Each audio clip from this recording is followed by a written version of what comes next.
তো হ্যালো বন্ধুরা, আজ আমি এক্সপ্লেন করতে চলেছি একটু পুরনো কিন্তু খুবই ভালো এবং ভয়ানক এক মিস্ট্রি হরর থ্রিলার মুভি যার নাম লিভ।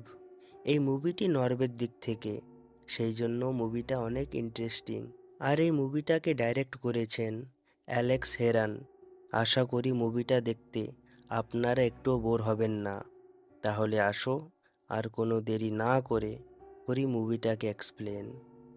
তো মুভির শুরুতে আমরা দেখি এক ছোট্ট শিশুকে, যার ওপর কিছু ভয়ানক সাইন দিয়ে আঁকা, এক অদ্ভুত কাপড়ে লিপটিয়ে কবরস্থানে রাখা কান্না করছিল। এবং তার কান্না শুনে কিছু পুলিশ কর্মীরা তাকে ওইখানে একা দেখে গাড়িতে তুলে নেয়। আর ওদের মধ্যেরই এক অফিসার ওই শিশুটিকে অ্যাডপ্ট করে নেয়। আর এখন সিন কিছু সময় এগিয়ে যায়, যেখানে আমরা দেখি যে শিশুটি এখন বড় হয়ে গেছে। আর আজকে সে তার দেশ, তার ঘর এবং তার বাবাকে ছেড়ে বিদেশে যাচ্ছে নিজের কলেজের পড়া পূর্ণ করার জন্য। এখন এই জায়গায় এই শিশুটির ফস্টার প্যারেন্টস তার নাম হান্টার রেখেছিল। এখন হান্টারের বাবা অনেক খুশি ছিল, কারণ হান্টার তার পরিবারের প্রথম অ্যাডাল্ট ছিল যে কলেজে পড়তে যাচ্ছিল। এবং তার বাবা খুশি খুশি তাকে ছাড়তে যায়। কিন্তু হান্টার এইখানে একটু মায়ুস, গুমসুম ছিল, যে কোনো কথা তার মনে ঘর করছিল। সে কিছু গভীর ভাবনায় ছিল। এখন হান্টার এয়ারপোর্টে এসে যখনই ফ্লাইট বোর্ড করে, সে তার পকেট থেকে একটা লকেট বের করে, যা কি একটা গ্রিক ক্রস ছিল। আর কিছু ভাবনার পর সে লকেটটি পরে নেয় এবং সে কিছু সময় পর নরওয়ে পৌঁছিয়ে যায়। কিন্তু এইখানে সে তার কলেজে নয়, বরং এক অন্য জায়গায় এসেছিল। আসলে হান্টার এখানে তার আসল প্যারেন্ট খুঁজতে এসেছিল। এবং এখানে সে ভেবেছিল যে তার মা একটি ব্যান্ডের সিঙ্গার, কারণ যেদিন সে জন্ম নিয়েছিল সেই সময় এক ব্যান্ডের সিঙ্গার তার ডেলিভারির জন্য এইখানে এসেছিল। আর সে তার মা হতে পারে। মানে হয় না, নিজের বুদ্ধি একটু বেশি খাটানো, সেরকমই কথা। এখন হান্টারের ফস্টার ফাদার এই ভাবনাগুলো কিছুই জানতেন না। সে হয়তো ভাবছিল যে তার মেয়ে কলেজে পড়াশুনো করছে, কিন্তু হান্টার তো এইখানে নরওয়েতে ছিল। এখন হান্টার এক হোটেল রুমে বসে তার হাইলি এক্সপেক্টেড মায়ের আপকামিং শোজ দেখতে থাকে। আর সে পেয়েও যায়। কিন্তু তখনই হান্টারের রুমের দরজা হঠাৎ করে খুলে যায়। আর সে দেখতে যায়, কিন্তু সেখানে সে কাউকে দেখতে পায় না। এবং এই ঘটনা একটু অদ্ভুত লাগে, কিন্তু তার ওখানে কিছু করার থাকে না। এবং সে এখন জলদি করে তৈরি হয় আর তার এক্সপেক্টেড মায়ের যেখানে কনসার্ট হওয়ার কথা ছিল সেখানে সে পৌঁছিয়ে যায়। প্লে শেষ হওয়ার পর হান্টার খুবই চালাকি করে সিঙ্গারের ইউজ করা বিয়ার বটল নিয়ে নেয়, কারণ হান্টারকে তার উপর থেকে ডিএনএ স্যাম্পল দরকার ছিল। কিন্তু এই সব করতে সেই সিঙ্গারটি তাকে দেখে ফেলে আর হান্টারকে ধরার জন্য ব্যান্ডেরই এক ছেলেকে তার পিছনে লাগিয়ে দেয়। কিন্তু সে তাকে এড়িয়ে নিজের হোটেল রুম পর্যন্ত এসে যায়, যেখানে সে খুবই আরামে বটল থেকে স্লাইভা স্যাম্পল কালেক্ট করে নেয় এবং ঘুমিয়ে পড়ে। এখন আগের দিন যখন হান্টার সেই স্যাম্পলগুলো টেস্টিংয়ের জন্য পাঠাবে করে বের হয়, তখনই সেই ব্যান্ডের ছেলেটি তাকে হোটেলের লবিতে ধরে ফেলে এবং তাকে ব্যান্ডের সিঙ্গারের কাছে নিয়ে আসে, যেখানে সেই সিঙ্গারটি হান্টারের কাছে প্রশ্ন করে যে এবার বলো এটা কি ছিল। এখন হান্টার একটু খুশ হয় এবং বলে যে সে তারই মেয়ে। সিঙ্গার এটা শুনে শক হয় এবং বলে যে তার কোনো সন্তান নাই, আর এখন তুমি এই সব ঠাট্টা বন্ধ করো। এখন সেই ছেলেটি যে হান্টারকে এখানে নিয়ে এসেছিল হঠাৎ বলে যে হতে পারে সে অ্যানা আর ক্রিশ্চানের সন্তান। আসলে ক্রিশ্চান 25 বছর আগে তাদের ব্যান্ডের বেস প্লেয়ার ছিল। আর তারা যখন কনসার্টের জন্য এখানে আসছিল, আগ্রহ করেছিল অ্যানাকেও তাদের সাথে আনার জন্য, কারণ অ্যানা তখন প্রেগনেন্ট ছিল আর কিছু দিনেই তার ডেলিভারি হওয়ার কথা ছিল। কিন্তু তখনই অ্যানা আর ক্রিশ্চানের কোনো কথা নিয়ে ঝগড়া হয় আর তারা তখন থেকে আলাদা থাকতে শুরু করে। আর তাদের আলাদা হওয়ার পরেই অ্যানা হান্টারকে জন্ম দেয়।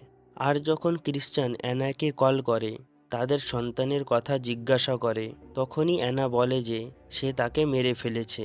এখন এই কথা শুনে ক্রিশ্চিয়ান ধাক্কাটি সহ্য না করতে পেরে অ্যানাকে তাদের হোম টাউনের এক চর্চে বেঁধে ফেলে এবং চর্চে আগুন পর্যন্ত লাগিয়ে দেয়। অ্যানা সেই চর্চের মধ্যে জিন্দা জ্বলে মারা যায়। মার্ডারের চার্জে ক্রিশ্চিয়ানকে অপরাধে বন্দী করে নেওয়া হয়। নিজের অপরাধ কাটতে গিয়ে যখন ক্রিশ্চিয়ান পাগলের মতো হয়ে যায় তখন তাকে স্পেশাল কেয়ারে শিফট করা হয়। আর যখন সে পুরোপুরি ঠিক হয়ে যায় কিন্তু সে মেন্টালি ডিস্টার্ব হয়ে নিজেকে বাইরে রাখতে চায় না, আর তখন থেকে ক্রিশ্চিয়ান মেন্টাল কেয়ার ফ্যাসিলিটিতে থাকে। আর এখন এই পুরো কাহিনীটি জানার পর হান্টার তার বাবার সাথে মেন্টাল কেয়ার ফ্যাসিলিটিতে দেখা করতে যায় এক জার্নালিস্ট বনে। সেখানে সে তার বাবার সাথে কথা বলে এবং অ্যানা আর তার সন্তানের নিয়ে প্রশ্ন করে, কিন্তু ক্রিশ্চিয়ান তার কথার কোনো ঠিক ঠিক উত্তর দিতে পারে না। আর এখন ক্রিশ্চিয়ান তার গলায় সেই লকেটটি দেখে ফেলে আর সে বুঝতে পারে যে আসলে সে মেয়েটি কে।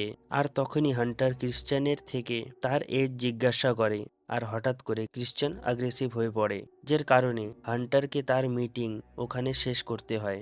এখন হান্টার এসব জানার পর চুপ করে বসে থাকতে পারছিল না, তাই সে সিঙ্গারের কাছে যায়। সেখানে সিঙ্গার বলে যে অ্যানা কারোর সাথে বেশি কথা বলা পছন্দ করতো না। সে তার মনের সব কথা তার ডায়েরিতে লিখতো, আর সে ডায়েরি মোস্ট প্রবাবলি তাদের ফ্যামিলির কাছে থাকতে পারে, যারা কি মেন সিটি থেকে দূর কান্ট্রি সাইড থাকতেন। এখন এখানে হান্টার ভাবতে থাকে যে তাহলে ঠিক এইভাবেই হোক, সে তার দাদা এবং দিদার সাথে দেখা করে নেবে এবং তাদের থেকে সে তার মায়ের ডায়েরিটিও নিতে পারবে। হান্টার এখন নিজের মায়ের বাড়িতে পৌঁছায়। তখন সে জানতে পারে যে এটা আসলে তার মায়ের বাড়ি ছিল না, এটা আসলে তার মায়ের বাড়ির পাশের বাড়ি, মানে তার মায়ের বাড়ি আগেরটা ছিল। এবং সে সেই আন্টির থেকে জানতে পারে যে তার দাদা নতুন কারোর সাথে দেখা করা বেশি একটা পছন্দ করে না এবং সেই আন্টি তাকে রাতটি ওখানেই কাটাতে বলে। আর হান্টার তাতে হামি ভরে যে আচ্ছা ঠিক আছে। এখন আমরা দেখি যে হান্টারকে জিন্দা দেখে আন্টি তো খুশ হন, কিন্তু আঙ্কাল একদম এক্সপ্রেশন লেস থাকেন, কারণ আমরা আগে জানতে পারবো। এখন রাতে এই ঘরে অনেক অদ্ভুত অদ্ভুত ঘটনা ঘটে। হান্টারকে অনুভব হয় যে তার ঘরের বাইরা কেউ হাঁটাচলা করছে। সে সব কিছু ইগনোর করে ঘুমিয়ে পড়ে এবং ঘুম অবস্থায় সে একটা ভয়ানক স্বপ্ন দেখে যে তার আশেপাশে সব কিছু জ্বলে যাচ্ছে এবং এক ভয়ানক মেয়ে তার একদম পাশে চলে আসে। সেটা দেখে হান্টারের ঘুম খুলে যায়। এখন সে তার আগের দিন এমন রিয়াক্ট করে যে তার সাথে কিছুই হয়নি। আর সে ব্রেকফাস্ট করে নিজের দাদার সাথে দেখা করতে বের হয় এবং তার দাদা তাকে দেখতেই চিনতে পারে যে সে কে, কারণ হান্টার কিছুটি অ্যানার মতো দেখতে ছিল তাই। এখন হান্টারের দাদা তাকে বলে যে সে তাকে খুঁজতে অনেক চেষ্টা করেছিল। এখন অ্যানার বাবা হান্টারের সাথে কথা বলতে বলতে তাকে অ্যানার রুমে নিয়ে আসে আর তাকে এখানে কিছু সময় কাটাতে বলে। হান্টার এখন সবার সাথে দেখা করে অনেক খুশ হয় আর নিজের ফ্যামিলির সাথে ডিনার করা, তার কাজিন স্টেলির সাথে মস্তি করা অনেক ভালো লাগছিল। আর এখন রাতে ডিনারের সময় আন্টি হান্টারকে বলে যে অ্যানার ডেথ হওয়ার কিছু সময় আগেই তার মেয়েও কোথায় হারিয়ে গেছিল আর তাকে অনেক চেষ্টার পর কোথাও খুঁজে পায়নি। আর এই কথা বলে আন্টি অনেক ইমোশনাল হয়ে যায় আর আঙ্কাল ডিস্টার্ব হয়। এরপর তারা ডিনার ছেড়ে ওখান থেকে বেরিয়ে যায়। এখন একদিন হান্টার তার দাদার সাথে কথা বলতে বলতে অ্যানার ডায়েরির কথা জিজ্ঞাসা করে, আর তার দাদা উত্তরে বলে যে তার মেয়ে কোনো ডায়েরি লিখতো না আর আজকে আমরা অনেক সময় কাটিয়ে দিলাম। এখন আমি যাচ্ছি আর তুমিও আন্টির বাড়িতে যাও। এখন হান্টার কথাটি শুনে কনফিউজ হয়ে পড়ে যে তার নিজের বাড়ি থাকতে দাদা তাকে আন্টির বাড়িতে কেন যেতে বলছে। আর এখন সে কিছু না ভেবে বাড়িতে যাওয়া শুরু করে। তখনই তার দেখা তারই কাজান স্টিলের সাথে হয় এবং স্টিল তাকে বলে যে দাদা কিছু দিনের জন্য কোথাও যাচ্ছে আর ঘর তখন খালি থাকবে, তুমি তখন জানালা দিয়ে ভিতরে গিয়ে ঘরের তালাশি নিতে পারো। এই কথা শুনে হান্টার অনেক খুশ হয় এবং স্টিলের সাথে গাড়িতে বসে পড়ে। এখন সেই কার রাইডের সময় স্টিল হান্টারকে বলে যে কিভাবে তাদের ফ্যামিলির সব মেয়েরা হয়তো পাগল হয়ে যায়, নয় কোথাও হারিয়ে যায়, নয়তো ফির মেরে ফেলা হয়, আর হান্টার এই পরিবারের অন্তিম মেয়ে যে এখনো বেঁচে আছে। আর এটা বলে স্টিল হান্টারকে দাদার বাড়িতে ড্রপ করে নিজের কাজে চলে যায়। হান্টার তখন জানালা দিয়ে ঘরে প্রবেশ করে এবং সে একটি ডায়েরি পায়। আর তখনই খালি ঘরে দরজার পাশে একটি ভয়ানক মেয়েকে দেখতে পেয়ে ভয় পেয়ে যায়। ঠিক তখনই হান্টার অনুভব করে যে তার দাদা বাড়িতে ফিরে এসেছে। আর সে ঘর থেকে জলদি করে বেরোতে গিয়ে সিঁড়ির থেকে নিচে পড়ে যায়, আর দাদা তখন তাকে ধরে ফেলে। এবং তখন হান্টারের থেকে ক্রস সাইন লকেট আর ডায়েরি ওখানে পড়ে যায়, যেটি দেখে দাদা অনেক রেগে যায়। হান্টারের সামনে থেকে ডায়েরিটা নেয় আর তাকে কখনো ঘরে ফিরে আসতে না করে। এখন হান্টার সেই আন্টির ঘরে যায় এবং কিছু উম্মিদ রাখে যে হয়তো এখান থেকে কিছু সাহায্য পাবে। এখন হান্টার আন্টিকে বলতে বলে যে তার দাদা ডায়েরিটা তাকে দেয়। এখন আন্টি বলে যে সে তার দাদার থেকে অনেক ভয় পায় এবং যদি তার দাদা তাকে ডায়েরি দিতে মানা করেছে, ডায়েরিটা নিতে পারবে না। আর এই কথা শুনে হান্টার বলে যে ঠিক আছে, ও শুধু ডায়েরির জন্য এখানে এসেছিল আর এখন সে এখান থেকে চলে যাবে। হান্টার এখন যাওয়ার আগে স্টিলের সাথে দেখা করতে তার বোর্ডে যায় এবং সেখানে স্টিল বলে যে সে অনেক দুঃখিত, কারণ তখন সে হান্টারকে ওখানে একা ছেড়ে দিয়েছিল। এখন স্টিল জানে যে দাদা কখন বাড়িতে থাকে না, আর তখন স্টিল আর হান্টার চুরি করে আবার ঘরে প্রবেশ করে। আর প্রবেশ করেই হান্টার নিজের ক্রস লকেট নেয় আর ডায়েরিটা খুঁজতে শুরু করে এবং সে ডায়েরি পেয়ে পর্যন্ত যায়। তখন সে স্টিলকে দেখে যে সে তার দাদার পয়সা চুরি করতে চলেছে এবং সে তাকে মানা করে। তখনই স্টিল পয়সা রেখে দেয় আর একটা ভালো ছেলে হওয়ার নাটক করে। এবার যখন ডায়েরির কপির জন্য হান্টার ফোনে ফটো ক্লিক করতে থাকে, তখনই স্টিল পিছনের থেকে তার সাথে জবরদস্তি করার চেষ্টা করে, কারণ স্টিল একটা শয়তান ছেলে ছিল যে পয়সা না, তা কিছু অন্য হোক। ক্লিয়ারলি সে হান্টারের সাহায্য ফ্রিতে করতে চেয়েছিল না। এখন হান্টার নিজেকে বাঁচানোর জন্য কিচেনের লাইট বারবার অন অফ করতে থাকে, যার ফলে বাইরে থাকা মানুষজন বুঝতে পারে যে কিছু এমার্জেন্সি সিচুয়েশন হতে পারে। কিন্তু স্টিল তাকে জোর করে তার সাথে দুর্ব্যবহার করতে লাগে। তখনই হান্টার একটা প্যান দিয়ে স্টিলকে মেরে অজ্ঞান করে ফেলে। এখন স্টিলের লাগা আঘাত এত ভয়ানক হয়েছিল যে হান্টার ভেবেছিল হয়তো সে আর বাঁচবে না, কারণ তার মাথার থেকে অনেক বেশি ব্লাড বেরিয়েছিল। তখনই লাইটের অন অফ নোটিস করে হান্টারের আঙ্কেল এবং আন্টি ওইখানে পৌঁছিয়ে যায় এবং স্টিলের এই অবস্থা দেখে সেখানে চিৎকার করতে শুরু করে। এখন এই সুযোগে হান্টার ওখান থেকে পালাতে সফল হয় এবং চালাকি করে সে নরওয়ে সিটি চলে আসে। এখন রুমে বসে হান্টার যখনই ডায়েরিটা খোলে, সে দেখে যে ডায়েরিতে লেখা ওটা একটা রিজনাল ল্যাঙ্গুয়েজে লেখা, আর সে ডায়েরির মধ্যে কিছু বুঝতে পারে না। এটা দেখে তার হৃদয় পুরোপুরি ভেঙে যায়। এখন সে তার আগের দিন ব্যান্ডের সিঙ্গারের সাথে দেখা করে এবং তাকে সব খুলে বলে যে তার সাথে ওখানে কি কি ঘটেছে। এখন সিঙ্গার নিজের সোর্সে জানার চেষ্টা করে সেই ছেলেটি বেঁচে আছে কি মারা গেছে। এখন সে জানতে পারে যে স্টিল এখনো বেঁচে আছে, কিন্তু তার কিছু মেজর ইনজুরি হয়েছিল যে সেটি তার পাওনা ছিল। যাই হোক, এখন হান্টার এটি শুনে একটু রিল্যাক্স হয় এবং সিঙ্গারের সামনে ডায়েরিটা রাখে আর সিঙ্গারকে ডায়েরি পড়ে ভাষাটি ট্রান্সলেট করতে বলে। এখন সিঙ্গার ডায়েরির কিছু পেজ পড়ে বলে যে আসলে এই ডায়েরিটি তার মার নয়, হয়তো অন্য কারোর। এখন হান্টার এটা শুনে অনেক ভেঙে পড়ে। সে ভাবে যে আসলে সে যেটা পাওয়ার জন্য এত কিছু করলো, কিন্তু আনতে সেই ডায়েরিটাই নকল। এখন হান্টার রেগে গিয়ে ভাবে যে এখন সব কিছু ছেড়ে সে কলেজে যাবে আর সে তার পড়া পুরো করবে। আর এরপর হান্টার কলেজে যাওয়ার আগে নিজের রিয়েল ফাদারের সাথে দেখা করতে যায় এবং সে তার পরিচয় তাকে বলে। আর একটি প্রশ্ন ক্রিশ্চিয়ানকে করে যে তাকে জন্মের পর কবরস্থানে কেন রাখা হয়েছিল। এখন ক্রিশ্চিয়ান তাকে উত্তরে বলে যে হতে পারে এক মেয়ের জন্য সব থেকে সেফ জায়গা তখন অ্যানা কবরস্থানটাই পেয়েছিল। তখনই ক্রিশ্চিয়ান বলে যে অ্যানার ফ্যামিলিতে কিছু তো অদ্ভুত ছিল, তার জন্য অ্যানাও কখনো বাড়িতে যেত না, বরং দূরে দূরে থাকা পছন্দ করত।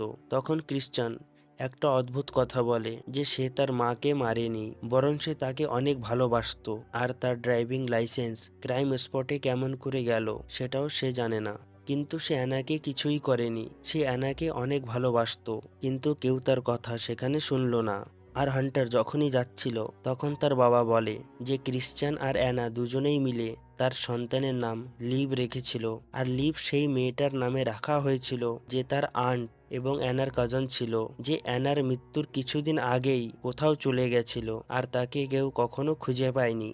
এখন এসব শুনে হান্টার বলে যে এখন সে আবার তার মায়ের ঘরে যাচ্ছে, যাতে সে বুঝতে পারে যে তার মায়ের সাথে আসলে কি হয়েছিল। ক্রিশ্চিয়ান তাকে রোকানোর অনেক চেষ্টা করে, কিন্তু হান্টার তার একটাও কথা শোনে না। এখন হান্টার তার দাদার ঘরে যেতে বের হয় এবং ওখানে পৌঁছিয়ে দেখে যে ঘরে আসলে তখন কেউ ছিল না। আর সে আবার জানালা দিয়ে ঘরে প্রবেশ করে, যেখানে সে এদিক ওদিক দেখতে থাকে এবং তার নজর একটি ফটোতে রুকে যায় এবং সে সেই ফটোটি স্পর্শ করে। আর ফটো আসলে একটা হাইড বক্স ছিল, যেটা কি হান্টার খুলে ফেলে, আর তার মধ্যে সে একটি চাবি দেখতে পায়। আর যখন সে চাবিটা নেয় সে একটি কিহোলটিও দেখতে পায়, এবং যখন হান্টার সেই কি দিয়ে দরজাটি খোলে তার ভিতরে দৃশ্য দেখে তার পায়ের নিচের মাটি সরে যায়। আসলে রুমের ভিতরে অ্যানা বাঁধা থাকা হয়, মানে হান্টারের মা। এখন হান্টার তাকে বলে যে সে তারই মেয়ে। প্রথমে তো অ্যানা তাকে দেখে অনেক খুশ হয়, কিন্তু হঠাৎ তাকে এখান থেকে চলে যেতে বলে। কিন্তু এখন অনেক দেরি হয়ে গেছিল, কারণ হান্টারের আঙ্কাল তখন সেই রুমে এসে পড়ে এবং হান্টার তখন দরজার পিছনে পালিয়ে থাকার চেষ্টা করে। এখন সেই আঙ্কাল অ্যানাকে প্রশ্ন করে যে হান্টার কোথায়। তখনই হান্টার পিছন থেকে তার উপর অ্যাটাক করে এবং তাকে অজ্ঞান করে ফেলে। এখন সে তার মার বাঁধা হাতগুলো খুলতেই থাকে কি তখন হান্টারের দাদা সেখানে এসে কিছু ভারী জিনিস দিয়ে হান্টারকে আঘাত করে অজ্ঞান করে ফেলে। অজ্ঞান অবস্থায় হান্টার এক অন্য জায়গা পৌঁছিয়ে যায়, সেখানে সে তার মার কাজন লিভকে দেখতে পায়। এখন সে এখানে হান্টারকে সব কথা বলে, ফের এটা বলতে পারি যে দেখায় যেখানে এখন অ্যানা বন্দি আছে। এক সময় তার দাদা এবং আঙ্কাল লিভকেও বন্দি করে রেখেছিল, মানে সে তখন কোথাও চলে যায়নি, বরং তাকে এখানে বন্দি করে রাখা হয়েছিল। ওরা মেয়েদেরকে লাস্টের এক অবজেক্ট বলে মনে করত এবং তাদের প্রাইভেট পার্টের বলি সেটানকে দিত। যখন তারা অ্যানাকে ধরে নিয়ে আসে তাদের মনে হয় হয়তো সেটান লিভের থেকে পূর্ণরূপে সন্তুষ্ট হয়ে গেছে আর এখন তাকে রাস্তা থেকে সরিয়ে ফেলা উচিত, মানে তারা দুনো ভাই মেন্টালি ডিস্টার্ব থাকে। এখন সে লিভকে আঘাত করে, তার দাঁত ভেঙে তাকে লোকাল চার্চে বন্দি করে এবং চার্চে আগুন পর্যন্ত লাগিয়ে দেয়। আর চার্চের বাইরে ক্রিশ্চিয়ানের ড্রাইভিং লাইসেন্সটিও রেখে দেয়, যার ফলে পুলিশ দোষী মনে করে ক্রিশ্চিয়ানকে ধরে ফেলে। আর এখন তোমরা বুঝতে পারলে যে ক্রিশ্চিয়ান পুরোপুরি নির্দোষ ছিল, সে বেচারা কোনো দোষ না করেই সাজা ভোগ করছিল। আর সম্পূর্ণ সংসারের জন্য তো লিভ এমনিতেই হারিয়ে গেছিল, সেই জন্য লিভকে জ্বালিয়ে অ্যানাকে সম্পূর্ণভাবে মৃত বানানো হয়েছিল। আসলে এই রুমে দাদা আর আঙ্কাল মেয়েদেরকে বন্দি বানিয়ে রাখতেন যতক্ষণ না তার রিপ্লেসমেন্ট পাওয়া যায়। আর এখন তাদের অ্যানার রিপ্লেসমেন্ট হান্টার পাওয়া হয়ে গেছিল। এখন হান্টারের জ্ঞান ফেরে এবং সে দেখে যে তার দাদা লোহার রড গরম করে তার প্রাইভেট পার্টে স্পর্শ করাতে চেয়েছিল, যার ফলে সে তাকে সেটানকে নিবেদন করতে পারে। দাদা যখনই রডকে হান্টারের প্রাইভেট পার্টে স্পর্শ করে তখনই ক্রিশ্চিয়ান সেখানে চলে আসে এবং সে এসে প্রথমেই আঙ্কালকে আঘাত করে এবং এরপর দাদা আর ক্রিশ্চিয়ানের মধ্যে ভয়ঙ্কর লড়াই হয়। আর লড়াইয়ের ফলে দাদা অজ্ঞান হয়ে যায়, কিন্তু ক্রিশ্চিয়ানও এখন অনেক আহত হয়ে যায় এবং সে অ্যানাকে দেখতে পেয়েই নিজের প্রাণ ত্যাগ দেয়। অ্যাটলিস্ট সে তার সন্তান এবং তার স্ত্রীকে বাঁচানোর চেষ্টা করেছিল। এখন হান্টার আর অ্যানা নিজের প্রাণের রক্ষার জন্য সেই ঘর থেকে বেরিয়ে পড়ে এবং পালাতে শুরু করে, কিন্তু পালাতে গিয়ে অ্যানার অবস্থা অনেক খারাপ হয়ে পড়ে। এখন হান্টার তাকে বলে যে সে এক্ষুনি কারোর হেল্প নিয়ে এখানে আসছে, আর তখনই দাদা হাতুড়ি নিয়ে অ্যানার সামনে এসে পড়ে আর হান্টারের কথা বলে যে সে কোথায়। এখন অ্যানা বলে যে হান্টার সেখান থেকে পালিয়ে গেছে এবং দাদা এখন হান্টারকে খুঁজতে বের হয়। তখনই হান্টার ফগ থেকে বের হয় এবং দাদার উপর অ্যাটাক করে, কিন্তু সে দাদার হাতে থাকা হাতুড়ি দিয়ে আহত হয়ে নিজেই অজ্ঞান হয়ে যায়। এখন তার দাদা তাকে ধরে আবার ঘরের দিকে নিয়ে যেতে শুরু করে যাতে সে বিধিটা পুরো করতে পারে। এখন এখানে হান্টার তার দাদাকে কাপুরুষ বলে, যার ফলে তার দাদার ইগো হার্ট হয়। এখন সে হান্টারকে অনেক খারাপ খারাপ কথা বলা শুরু করে। আর তখনই হান্টার তার হাত থেকে হাতুড়ি নিয়ে তাকে আহত করে তার প্রাণ নিয়ে নেয়। এখন যখনই দাদা তার অন্তিম শ্বাস নেয়, হান্টার লিভের আত্মা দেখতে পায়, যা কি আজ পর্যন্ত হান্টারের সাথে ছিল তার লকেটের সাহায্যে। আর আমরা যখন মুভিটির মধ্যে কাউকে দেখতে পাচ্ছিলাম, সে আর কেউ নয়, লিভ ছিল। আর তার আত্মা এখন শান্তি পায়। আর এখন মুভির অন্তে আমরা দেখি যে হান্টারের মা অ্যানাকে হান্টার ফস্টার ফাদারের কাছে নিয়ে আসে এবং তারা এখন সেখানেই থাকে। আর বুম, এখানে এই মুভিটি শেষ হয়। বন্ধুরা, মুভিটি আপনাদের ভালো লাগলে ভিডিওটিকে লাইক করুন, চ্যানেলকে সাবস্ক্রাইব করুন আর কমেন্ট করে জানান মুভিটা আপনাদের কেমন লাগলো। ধন্যবাদ।